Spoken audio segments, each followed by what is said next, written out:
वैसे अम्मा एक बात है, बच्चों के आने से टाइम का पता ही नहीं चला, ऐसे गुजर गया। मैं तो सोच रही हूँ कि इसी तरह बहुत सारे बच्चे आ जाएंगे ना,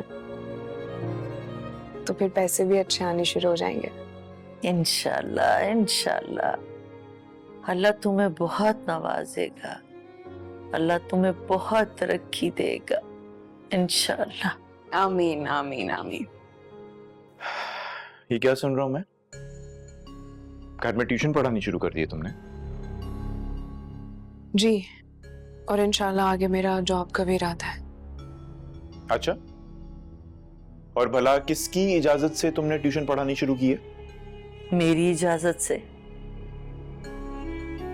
गुल को मेरे अलावा किसी से इजाजत लेने की जरूरत नहीं है।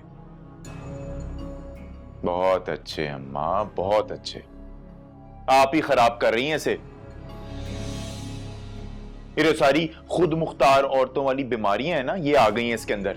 तो और क्या करें नूमी भाई, कब तक हम इसी तरह गुजारा करते रहेंगे और कब तक यूं इसी तरह हम आपके हाथों को देखते रहेंगे? वो तो कौन से फाके चल रहे हैं इस घर में, जरा मुझे भी तो पता चले। तुम सिर्फ और सिर्फ मोहल्ले में मुझे नीचा दिखाने की खातिर ना गुल बच्चों को टके टके पे ट्यूशन पढ़ाती फिर रही हो, और ये मैं बर्दाश्त नहीं करूंगा, बता रहा हूं तुम्हें। फाके ही चल रहे हैं और आप तो ऐसे बोल रहे हैं जैसे आपको पता ही नहीं। ना पीने के लिए दूध मिलता है, ना खाने के लिए फल मिलता है, और तो और फ्रिज में भी ताला लगा रहता है, और किससे जाकर बोले? सब कुछ आता है इस घर में, लेकिन तुम लोगों को ना नाशुक्री की आदत पड़ चुकी है गुल। और ठीक ही कहते नफीस, तुम खुद को ना कोई बहुत ही ऊंची चीज समझने लग गई हो।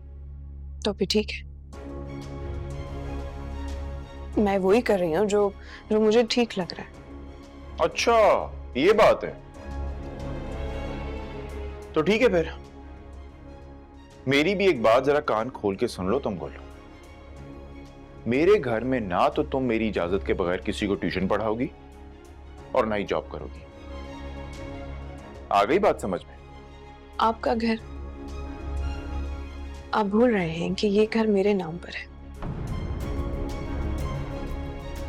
और मैं जब चाहूं मैं इस मिल्कियत का दावा कर सकती हूँ।